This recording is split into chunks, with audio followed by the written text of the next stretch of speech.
Joan Rivers said that Michelle Obama was a man before she died. Was that a joke? I thought it was a joke. I thought it was a joke too, but the way she said it wasn't like jokey. She was like, oh, come on, everybody knows Michelle Obama's a man. Like, remember that? Yeah, like, for that.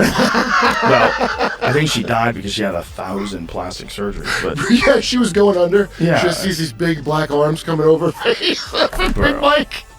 Joe Rogan tore down Michelle Obama's media makeover like a demolition derby on a podcast. One moment she's dropping motivational quotes, and the next Joe is grilling her cooking show, and that's just the appetizer. Buckle up, because this roast was spicier than the obsession with Michelle's arms back in 2009. Joe Rogan is calling out Oprah and Michelle Obama for hypocritical speeches at the DNC. Watch.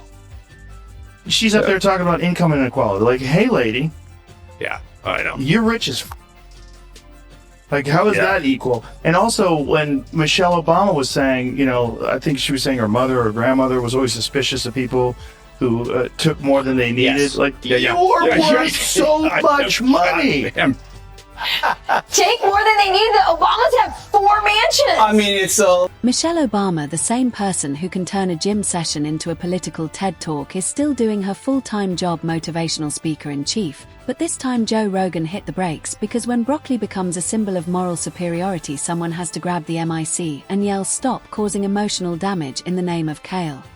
The bars are just different for people in life. Right. The bar was very different for your husband. Very different.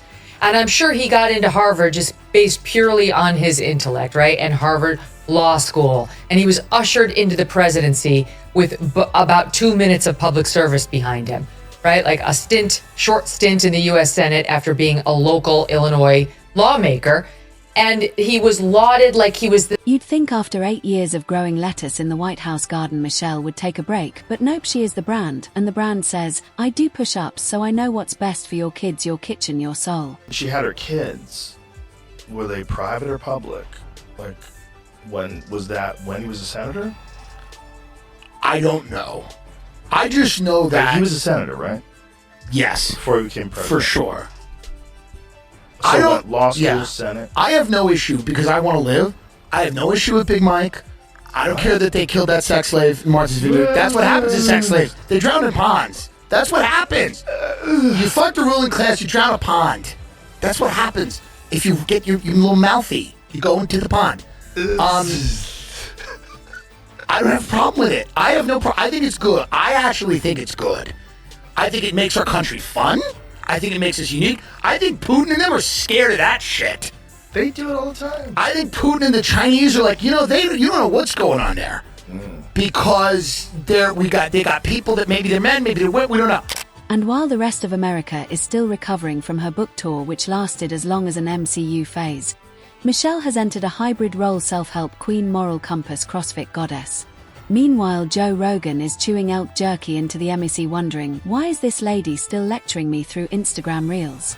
Everybody having a good time. The country's almost back to normal before World War III.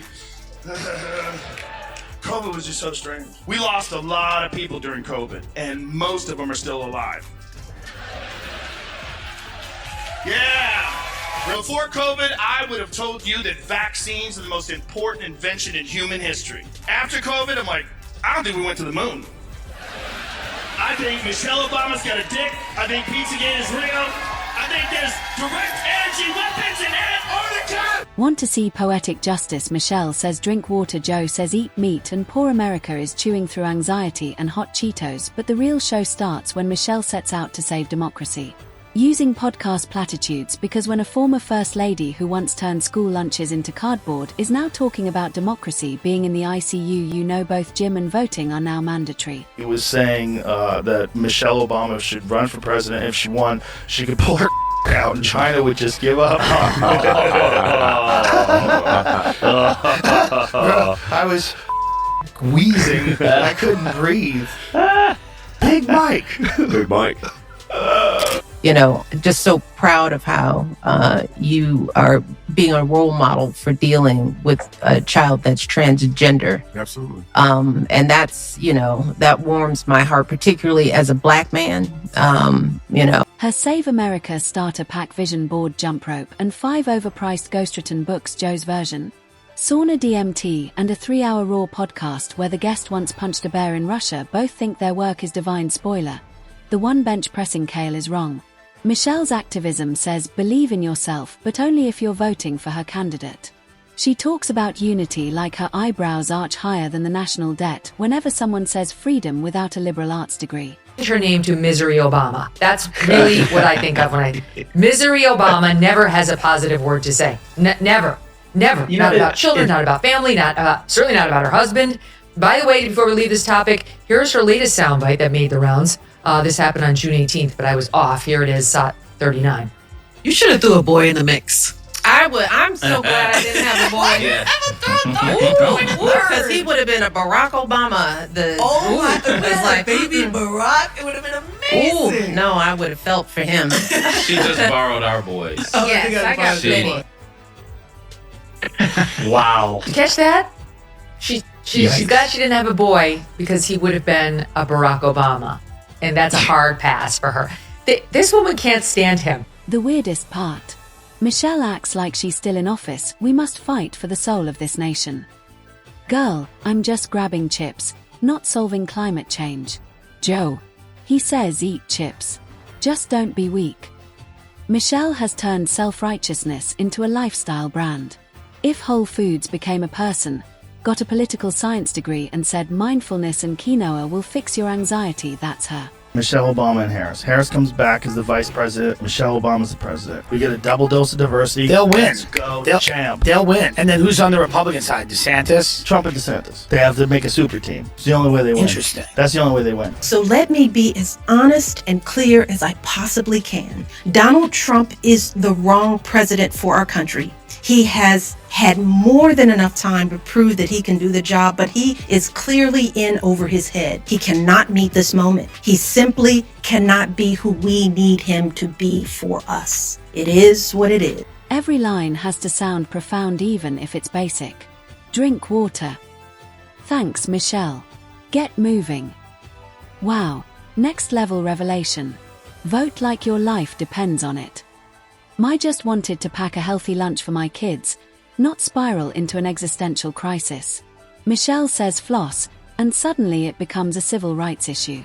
Joe Rogan is sitting in a sensory tank thinking, she might have misunderstood the meaning of hi. I will not run for president. Yeah, I've heard you say I think Michelle should run. She could win. She could win, I think. I think if she ran, she could win. Did you ever run for office? No. I have to ask you. No. No kind of office. No. I don't think she wants that, though. No, I don't I think she guess. wants that in her life. That they dealt with over the 8 years when he was president. Because I've got these two young people at home.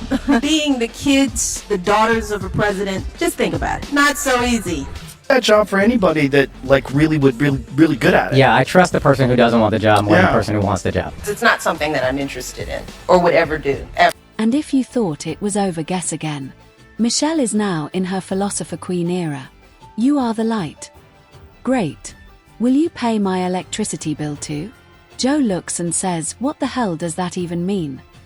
Michelle hands out guilt trips for free while Joe says, you woke up before noon? Legend. That's it. This is the one. We're the first woman We already president. have it with Obama, so let's just calm down. Got it. No, Michelle is a I'm sorry, she's a what? a transgender. We all know. Oh my gosh. It's pretty funny how she said it. Okay, We're exhausted. Michelle turns everything into a moral battlefield. Eat this, say that, believe this. Joe says, think for yourself. And suddenly he's the villain. Michelle Obama is like if a life coach got an unlimited budget and forgot that regular people just want to eat lunch in peace. Joe. He scratches his beard and says this lady needs a cheeseburger and a nap. They wanted to win. George Soros should have backed up the money truck to Michelle Obama and said, listen, you are going to run because people like you. They like you. It doesn't matter, about any of the conspiracies. Maybe you are Big Mike. Who cares? What? But you are going to run this goddamn I can't country. believe you went there. You're going to run this goddamn country. That is the wackiest conspiracy. It's a currently wacky available. conspiracy. Can I make one point for the people that are on the side of it? Yes. It is weird, but I don't think she's Big Mike. Call it motivation, call it empowerment. But if Michelle gets any more intense, her next Instagram reel might make your phone do burpees. Even grocery shopping has become a revolutionary act. Pick the wrong almond milk, and feminism gets set back 50 years. Joe. He just grabs the mic and says, not every moment has to be teachable.